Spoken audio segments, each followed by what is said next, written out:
Survey సంస్థ కూడా చేసిన దాంట్లో కూడా బీఆర్ఎస్ నెంబర్ 1లో ఉంది. కేసీఆర్ ముఖ్యమంత్రి అంటే కావాలనుకుంటున్నారు. బీఆర్ఎస్ కూడా సర్వే చేసింది. హ్మ్. దాదాపు కాంగ్రెస్ సర్వేలో ఎట్లా వచ్చిందో బీఆర్ఎస్ సర్వే కూడా అట్లే వచ్చింది. అన్బయాస్డ్గా హ్మ్. 60-70% జిల్లా పరిషత్ స్థానాలు ఈ 33 జిల్లాల్లో 32 జిల్లాలకు జిల్లా పరిషత్ ఉంటుంది. రేవంత్ సర్కార్ వెరీ కాన్ఫిడెంట్గా ఉంది సార్. 20 నెలల్లో మేము ఇచ్చిన 6 గ్యారెంటీలు అమలు చేసినాము. స్థానిక సంస్థల ఎన్నికలకు ఇక అతి త్వరలో నోటిఫికేషన్ ఇవ్వబోతున్నారు. గెలిచి తీరుతాం. ఎందుకంటే ప్రభుత్వానికి అనుకూలంగా ఇచ్చే ప్రజలు ఇచ్చే తీర్పు అది.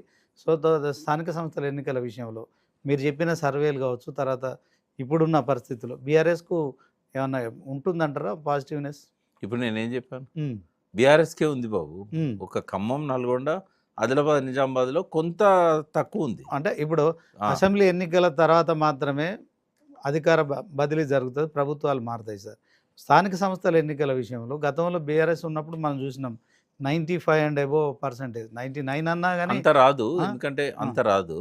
ఇక్కడ ఏమైతుందంటే అప్పుడు అన్నీ వచ్చినాయి. టోటల్ జిల్లా పరిషత్లు వచ్చినాయి. 95 కాదు, 100%. ఓకే, 100% వచ్చినాయి. ఇప్పుడు 100% రాకపోవచ్చు. ఎందుకంటే కొన్ని ఏరియాలలో వీళ్ళ ఎమ్మెల్యేలు లేరు, చాలా ఏరియాలలో ఎమ్మెల్యేలు లేరు. గెలిచిన స్థానాలే 38 ఇప్పుడు ఉన్నాయి. 38లో 10 మంది అక్కడ కాంగ్రెస్ దిక్కు. అంటే అప్పుడు బీఆర్ఎస్ ప్రభుత్వం అధికారంలో ఉంది కనుక స్థానిక సంస్థల ఎన్నికల్లో మీరు అన్నట్టు 100% అప్పుడున్న ప్రభుత్వాన్ని కానీ ప్రజాప్రతినిధులను అప్పుడు ప్రజలు స్థానిక సంస్థల ఎన్నికల్లో గెలిపించారు. ఇప్పుడు కాంగ్రెస్కి ఆ పరిస్థితి ఉండదా? నేను అనేది ఏంటంటే పార్టీకి ప్రతికూలత ఉన్న కాడ డెఫినెట్గా గవర్నమెంట్ ఉంది కాబట్టి వీళ్ళు ఏదో చేస్తారనే నమ్మకం ఉండదు. ఈయన గవర్నమెంట్లు ఉన్నా ఏం చేయట్లేదు కదా. కేసీఆర్ ఇచ్చిన రైతు బంధు కూడా ఇస్తలేడు కదా, సరిగ్గా ఇస్తలేడు. సగం మందికే రుణమాఫీ అయింది. ఇట్లాంటివన్నీ వాళ్ళు ఆలోచిస్తారు పబ్లిక్ అంతా. కేవలం గవర్నమెంట్ ఉంది కాబట్టి 33 జిల్లాల్లో బీఆర్ఎస్ పార్టీ మీరు అన్నట్టు నల్గొండ, ఖమ్మం, ఆదిలాబాద్ బీజేపీకి వదిలేస్తే ఈ 2 జిల్లాలు కాకుండా మహబూబ్ నగర్ సీఎం సొంత జిల్లా.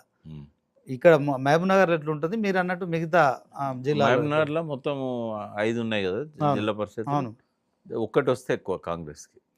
5లో 1 ఇప్పుడున్న పరిస్థితి. ఏమన్నా తర్వాత మార్పులు ఉంటే చెప్పలేము ఈ 45 రోజుల్లో. తర్వాత నల్గొండ జిల్లాలో మాత్రం కాంగ్రెస్ పర్ఫార్మెన్స్ బాగుంటుంది. ఖమ్మంలో కూడా ఉంటుంది. ఈ 2 దిక్కుల ఇక అంతే. వీళ్ళ మిగతా జిల్లాల్లో ఎక్కడనో 6-1 చెప్పలేము. అంటే బీఆర్ఎస్ ప్రభుత్వ హయాంలో కూడా రైతుల కోసం 75,000 కోట్లు మేము రైతు బంధు కావచ్చు, రైతు రుణమాఫీ ఇవన్నీ చేసినామని చెప్పి వాళ్ళు చెప్తున్నారు. At the same time Congress ప్రభుత్వం కూడా అదే చెప్తుంది. ఈ రెండేళ్ళు కూడా కాదు, సంవత్సరంన్నరలో మేము 70,000 కోట్లు రైతుల కోసం కేటాయించినామని చెప్తున్నారు. సో రైతులు అనే వాళ్ళు డిసైడ్ ఫ్యాక్టర్ అని చెప్పి తెలంగాణ సీఎం రేవంత్ రెడ్డి ఒక సభ, అంటే జిల్లా పరిషత్లు అన్ని గ్రామాల్లో జరుగుతాయి కాబట్టి అయితే ఆ రైతులే ఆగ్రహంగా ఉన్నారు రేవంత్ రెడ్డి మీద కానీ కాంగ్రెస్ ప్రభుత్వం మీద కానీ. ఇప్పుడు ఎవరికి ఇవ్వకపోయినా ఆగ్రహంగా ఉంటారు. సగం మందికి ఇచ్చి సగం మందికి ఇవ్వకపోతే ఇంకా ఎక్కువ ఆగ్రహంగా ఉంటారు. ఎవరికి ఇవ్వకపోతే ఏమో డబ్బులు ఏమోలే ఎవరికి ఇవ్వలే కదా అని పక్కోనికి ఇచ్చి నీకు ఇవ్వకపోతే, నీ ఇంటి పక్కోనికేమో 2 లక్షలు రుణమాఫీ అయింది, నీకేమో అప్పులు మిగిలినాయి, రుణమాఫీ చేస్తలేడు. అంటే ఇక్కడ కేవలం మీరు బీఆర్ఎస్ కాంగ్రెస్ వర్సెస్ మాట్లాడుతున్నారు, మధ్యలో బీజేపీ ఉంది. దాని విషయం బీజేపీ రాష్ట్రం అంతా లేదు.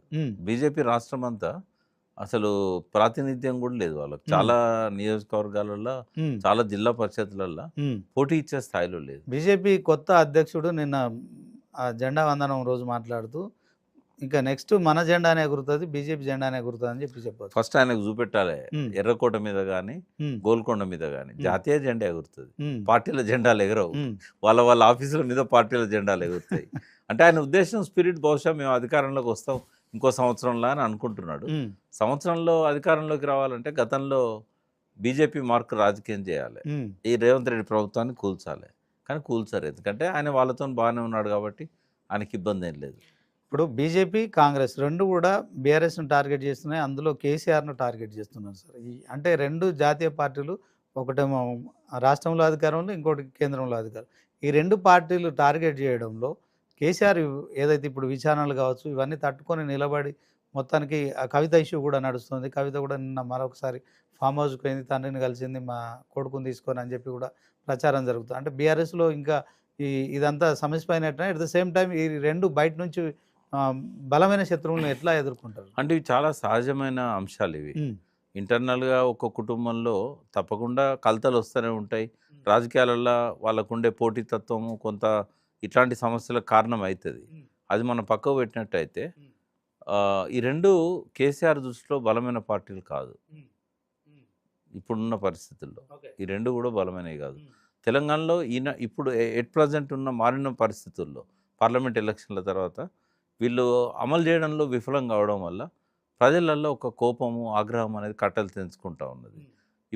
ఇప్పటికిప్పుడు ఎలక్షన్ పెట్టినా కూడా ఒకవేళ అసెంబ్లీకి పెట్టారనుకోండి, గతంలో ఏనాడు రానన్ని సీట్లు బీఆర్ఎస్కి వస్తాయి. ప్రజల లోపల అటువంటి ఏ ఎన్నిక వచ్చినా బీఆర్ఎస్ ఇంకోటి తుడిచిపెట్టుకోపోలే కదా బీఆర్ఎస్.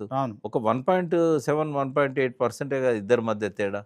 రేవంత్ రెడ్డి మీద ఆ మేరకు వ్యతిరేకత పెరగలేదంట. అదే పర్సెంటేజ్ మరి పార్లమెంట్ లో తగ్గింది కదా సార్. పార్లమెంట్ ఇది వేరు. పార్లమెంట్ ఏమైందంటే ఇద్దరి మధ్య ఒక లోపాయికారి అండర్స్టాండింగ్ జరిగింది. ఎవరిద్దరి మధ్య? BJP BRS, Congress and BJP. BJP BRS కానీ కాంగ్రెస్ ఆరోపిస్తుంది కదా. అట్లా కనుక అయితే మొత్తం సీట్లు వచ్చేటి.